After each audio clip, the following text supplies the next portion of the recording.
Halo teman-teman, bertemu lagi di channel saya, Bob Syahan. Pada kali ini kita akan belajar tentang jurnal penyesuaian di perusahaan jasa. Adapun topik pembahasan kita kali ini dibagi menjadi 3 topik, yaitu fungsi jurnal penyesuaian, akun yang perlu disesuaikan, dan contoh jurnal penyesuaian.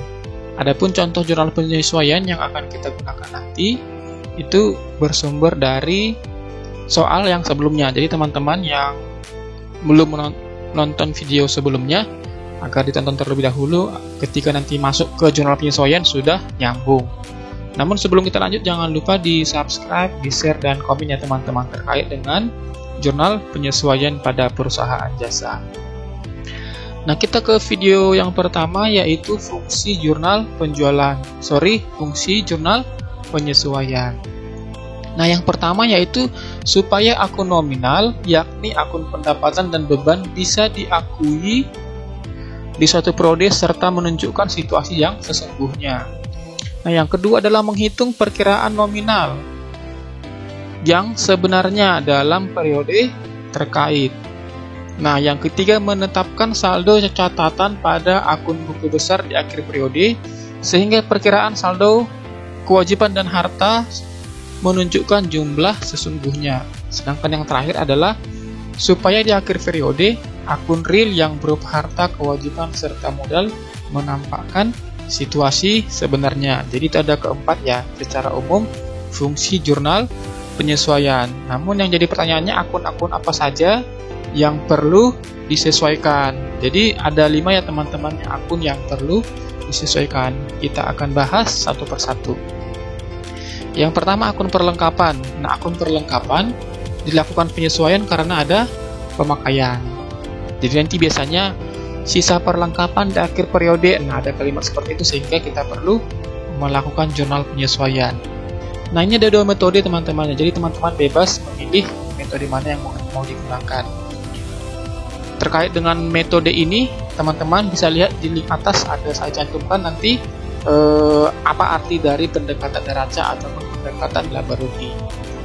Nah, yang pertama, jika menggunakan metode atau pendekatan neraca, pada saat pembelian perlengkapan di jurnal umumnya adalah perlengkapan debit, kas, kredit. Nah, sehingga jika menggunakan pendekatan neraca, jurnal penyesuaiannya adalah beban perlengkapan debit, perlengkapan kredit. Nah, apa bedanya dengan metode pendekatan laba rugi? Nah, jika menggunakan pendekatan laba rugi, jurnal umumnya dicatat sebagai beban perlengkapan debit dan kas kredit. Sedangkan jurnal penyesuaiannya adalah perlengkapan debit, beban perlengkapan kredit. Jadi ada perbedaan teman-teman ya. Kalau sebelumnya kita catat sebagai beban perlengkapan dan perlengkapan di jurnal penyesuaiannya, tetapi jika menggunakan pendekatan laba rugi, kita mencatat sebagai perlengkapan dan beban perlengkapan. Nah, akun yang kedua yaitu akun beban dibayar di muka, katakanlah beban iklan, beban sewa, beban asuransi, dan lain-lainnya. Dilakukan penyesuaian karena waktu telah dijalani atau jatuh tempo. Jadi artinya ada beberapa periode, beberapa waktu atau bulan yang sudah dijalani, sehingga jumlah akun beban dibayar di mukanya tidak lagi seperti saat pertama kali dilakukan jurnal. Nah, ini juga ada 2 pendekatan ya teman-teman. Yang pertama, pendekatan neraca. Jika menggunakan pendekatan neraca, jurnal umumnya adalah sewa dibayar di muka debit dan kas kredit. Sedangkan jurnal penyesuaian yang perlu dilakukan adalah beban sewa debit, sewa dibayar di muka kredit. Ya, teman-teman mungkin bingung bagaimana cara membedakan apakah akun tersebut menggunakan pendekatan neraca atau pendekatan laba rugi. Jadi dari jurnal umum ini ketahuan ya teman-temannya. Misalnya ada soal dibayar sewa gedung selama 1 tahun. Kemudian jurnal umumnya dibuat sewa dibayar di muka pada kas. Nah, itu dipastikan menggunakan pendekatan neraca. Nah, sedangkan jika menggunakan pendekatan laba rugi, dicatat sebagai beban sewa debit, kas, kredit. Nah, sehingga ketika ada transaksi dilakukan pembayaran sewa gedung selama 1 tahun dan dicatat beban sewa pada kas, maka dipastikan menggunakan pendekatan laba rugi. Nah, jurnal penyesuaiannya adalah sewa dibayar di muka debit, beban sewa, kredit.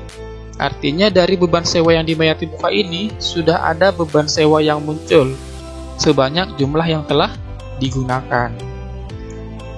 Nah, yang ketiga ini akun aktivitas tetap. Katakanlah seperti peralatan, kendaraan, mesin, seperti itu teman-temannya. Dilakukan penyesuaian karena ada penyusutan. Nah, misalnya ketika pertama kali dibeli kendaraan dicatat sebagai kendaraan debit kas kredit. Namun untuk jurnal penyesuaiannya kita nggak menggunakan akun kendaraannya teman-temannya, tapi kita gunakan beban penyusutan kendaraan debit, akumulasi penyusutan kendaraan kredit. Ini karena kebetulan kendaraan. Nah, kalau seandainya peralatan, maka beban penyusutan peralatan debit, akumulasi penyusutan peralatan kredit. Bagaimana kalau seandainya mesin? Maka di sini adalah beban penyusutan mesin debit, akumulasi penyusutan mesin kredit. Nah, akun yang selanjutnya yaitu pendapatan yang belum diterima. Artinya dilakukan penyesuaian karena jasa yang sudah dilakukan namun pendapatan belum diterima dan dicatat. Misalnya ada bengkel sudah melakukan perbaikan terhadap kendaraan tersebut namun belum diterima uang atas perbaikan tersebut, sehingga perlu dibuat jurnal penyesuaian yaitu piutang pendapatan debit, pendapatan kredit. Nah, akun yang kelima yaitu akun pendapatan diterima di muka. Nah, ini biasanya kalau tadi di nomor 4 sudah dilakukan pekerjaan tapi belum diterima uangnya. Nah, kalau di nomor 5 adalah sudah diterima uangnya tetapi belum dilakukan pekerjaan. Makanya saya sebutkan di sini penyesuaian karena berjalannya waktu atau sudah dilakukannya pekerjaan. Artinya adalah ketika di awal menerima uang tetapi belum melakukan pekerjaan, di akhir periode sudah dilakukan pekerjaan, baik sebagian ataupun seluruhnya, sehingga perlu dilakukan penyesuaiannya. Nah, jurnal umumnya biasanya adalah kas, debit, pendapatan diterima di muka, kredit. Nah, sehingga jurnal penyesuaian yang perlu kita lakukan adalah pendapatan diterima di muka debit, sedangkan kreditnya adalah pendapatan. Nah, seperti itu teman-teman ya. Jadi ada hal yang harus disesuaikan. Nanti contohnya kita lihat berdasarkan video sebelumnya. Nah, yang terakhir yaitu akun beban yang belum dicatat. Katakanlah beban iklan yang belum dicatat, beban gaji yang belum dibayar, seperti itu ya. Sehingga dikatakan di sini penyesuaian karena belum diperhitungkan. Ini jurnal penyesuaiannya adalah katakanlah misalkan di akhir sampai dengan akhir periode ternyata ada gaji yang belum dibayarkan. Misalnya apa karena lupa atau karena tanggal tutup buku yang tidak sesuai. Nah, sehingga dibuat jurnal beban gaji debit, hutang usaha, ini hutang usaha ya teman-teman ya. Hutang usaha, kredit. Nah, sekarang kita masuk ke contoh jurnal penyesuaian. Nah, ini keterangan jurnal penyesuaian, ini saya lanjutkan berdasarkan video sebelumnya yaitu buku besar dan neraca saldo. Nah, di sini adalah contoh ya teman-teman. Jadi artinya ketika pun tadi ada 6 akun yang secara umum dilakukan penyesuaian di dalam perusahaan jasa, tidak selamanya penyesuaian tersebut ada di dalam suatu perusahaan. Katakanlah mungkin hanya ada 3, 4 atau mungkin semuanya. Jadi tergantung kebutuhan. Nah, ini ada 4 transaksi yang harus dilakukan penyesuaian.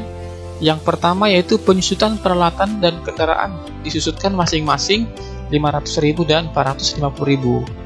Yang kedua ada asuransi yang telah digunakan masih 1 bulan. Yang ketiga adalah perlengkapan yang tersisa 300.000. Gaji karyawan yang belum dilakukan pembayaran 1.500.000. Bagaimana cara menjurnalnya? Kita lihat video berikutnya. Nah, yang pertama adalah penyusutan peralatan dan kendaraan disusutkan masing-masing 500.000 dan 450.000. Artinya adalah nilai peralatan yang awalnya sekian dan kendaraan disusutkan masing-masing dengan nilai ini. Sehingga seperti yang sudah kita bahas di slide sebelumnya, dilakukanlah jurnal penyesuaian.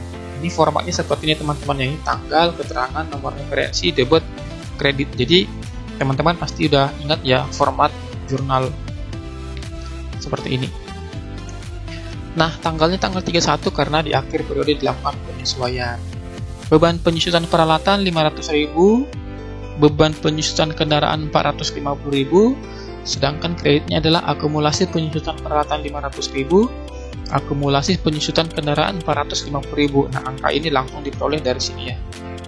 Bagaimana cara menghitung penyusutannya ini kita tidak bahas di sini ya. Nanti mungkin kita bahas di video berikutnya.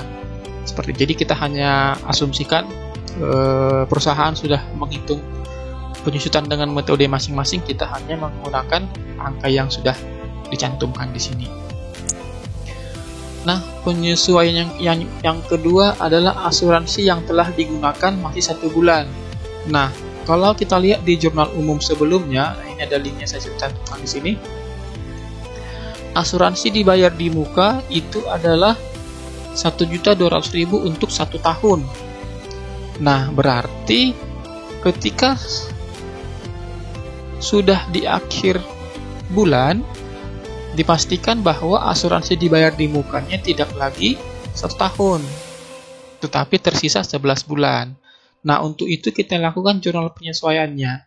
Kita harus menghitung berapa sebenarnya asuransi prorata selama 1 tahun. Nah, berarti kita bagi 1.200.000 dibagi 12 dikali 1 bulan. Kenapa 1 bulan? Karena dibayar di bulan 4 Januari dan jurnal penyesuaian dilakukan 31 Desember. Maka kita catat tanggal 31 beban asuransi debit 100.000, asuransi dibayar di muka, kredit 100.000. Nah, seperti itu ya teman-teman contohnya ya.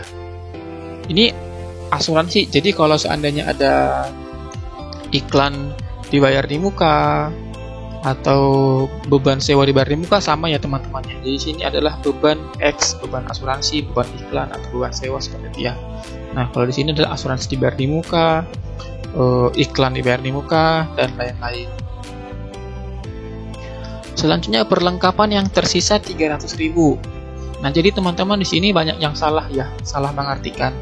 Nah, kalau dikatakan perlengkapan yang tersisa 300.000, berarti kita harus mengecek neraca saldo yang sudah kita buat sebelumnya.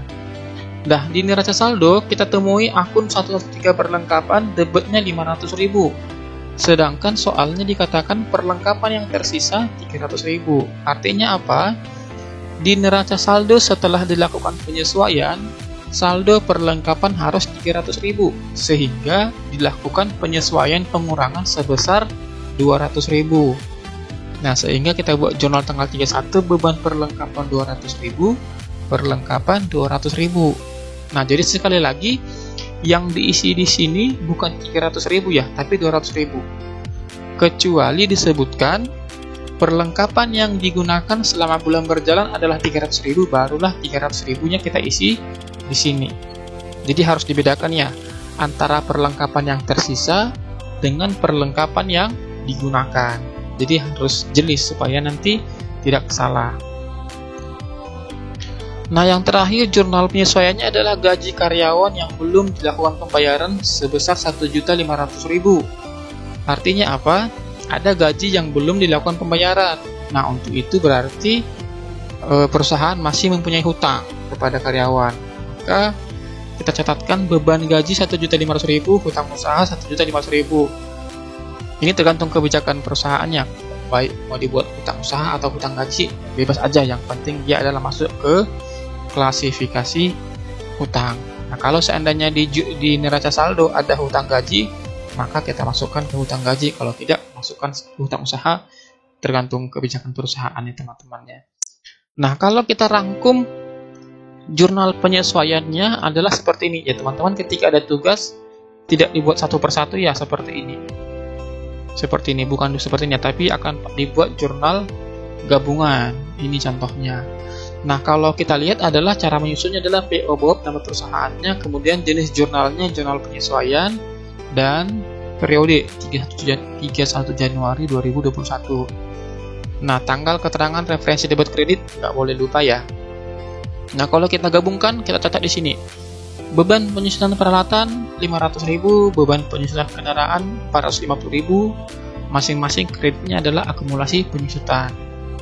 Nah, selanjutnya beban asuransi 100.000, asuransi dibayar di muka 100.000. Beban perlengkapan 200.000, perlengkapan 200.000. Beban gaji 1.500.000, hutang usaha 1.500.000. Nah, totalnya adalah 2.750.000. Jadi, teman-teman, di dalam setiap melakukan jurnal, dipastikan debit kreditnya harus sama ya. Kalau tidak sama berarti masih ada yang salah, perlu ditelusuri jurnal di atas. Oke, demikian saja dulu penjelasan kita tentang jurnal penyesuaian di perusahaan jasa. Sampai bertemu di video berikutnya. Terima kasih.